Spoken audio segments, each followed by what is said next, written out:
Nag-aalaga ako ng ibang bata, pero yung anak ko, nakikita ko, ang dungis-dungis. Sabi ko, yung alaga ko, ang linis eh. Nandun yung trato sa'yo ng amo mo. Naranasan ko yung mga bagay na hindi ko naranasan dito sa Pilipinas. So, kailangan ko lamang pong sikmurain na minsan tira-tira lang nila yung nakakain ko. Kailangan kong umuwi ng Pilipinas ng buhay.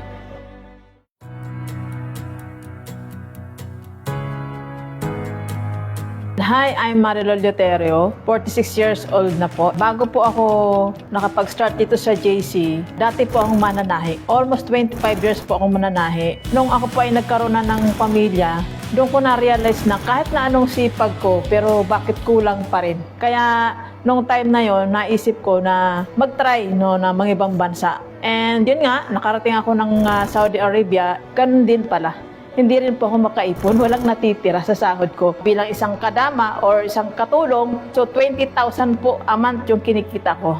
Pero kulang na pa rin. Hirap na ako sa pagiging OFW. Yung paghihirap lang ng trabaho, yung pagtitiis na malayo sa mga anak. So bali 7 po yung pinagsisilbihan ko dahil 5 yung anak ng amo ko. Damo na napakahirap ng nararanasan ko doon. Lahat ng utos susundin ko. Pero wala pa ring ipon. Isa rin po ako sa nagreklamo na yung bang nag-aalaga ako ng bang bata, pero yung anak ko, nakikita ko, ang dungis-dungis. Sabi ko, yung alaga ko, ang linis eh. Alos, kahit nga langaw, hindi ko mapadapuan. Tapos yung anak ko, as in, hindi ko naman siya naalagaan. So, nandun yung guilt sa sarili ko na nag-aalaga ko ng ibang bata. Tapos yung anak ko, hindi ko maalagaan. Na kahit gusto kong umuwi, hindi ka pwede umuwi kasi may kontrata ka eh. Nandun yung trato sa'yo ng amo mo. Naranasan ko yung mga bagay na hindi ko naranasan dito sa Pilipinas. Kaya doon ko naranasan talaga kumain ng tira-tira ng mga amo ko. Kaya kailangan kong umuwi ng Pilipinas ng buhay. Thanks God kasi doon ko natagpuan yung mga katulong sa akin. So nakita ko po ito online. And then sabi ko, try ko maghaw.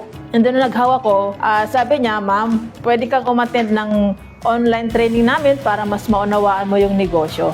Nung makita ko tong negosyo na to, willing akong gawin lahat dahil alam ko, nararamdaman ko. Magaan sa kalooban ko tong negosyo na to na may magandang mangyayari sa akin. Bago natapos yung 2 years ko sa Saudi, unti-unti na pong kumikita online. Hanggang sa nag-decide ako na sabi ko, tapusin ko lang ang 2 years, di na ako babalik.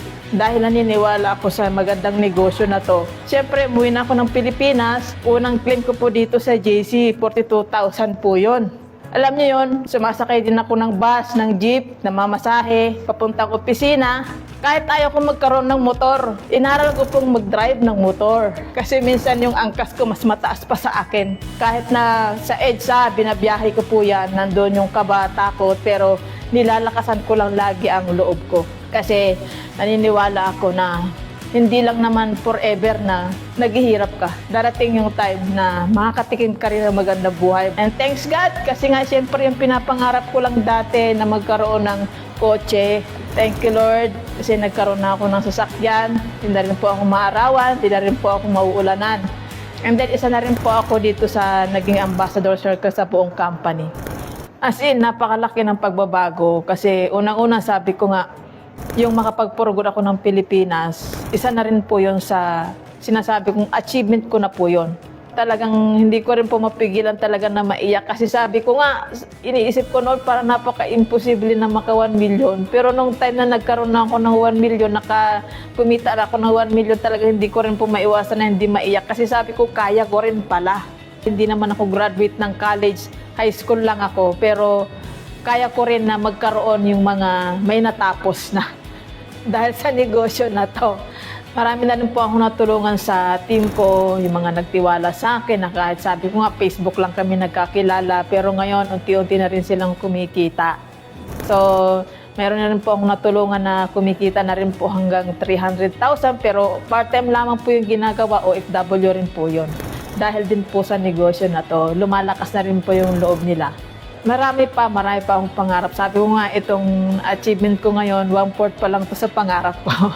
Pero talagang sisipagan ko pa, tuloy-tuloy lang. And syempre, commitment talaga pinaka-importante sa negosyo na to. Yung sipag naman dito, sulit naman. And kahit na nung una, medyo mahirap pero Madali lang naman pala siya kapag ka natutunan mo kasi dito naman may mga taong nag-guide sa'yo. Kaya nagpapasalamat ako kasi nga sabi ko napaka-bless kong tao. Nakakatuwa lang talaga. Siyempre sa JC Company kasi kung hindi dahil dito malamang sa malamang hanggang ngayon nasa abroad pa rin ako. Hulog po kayo ng langit sa mga kagaya kong nangangarap. I am Marilol Deuterio. This is my JC story.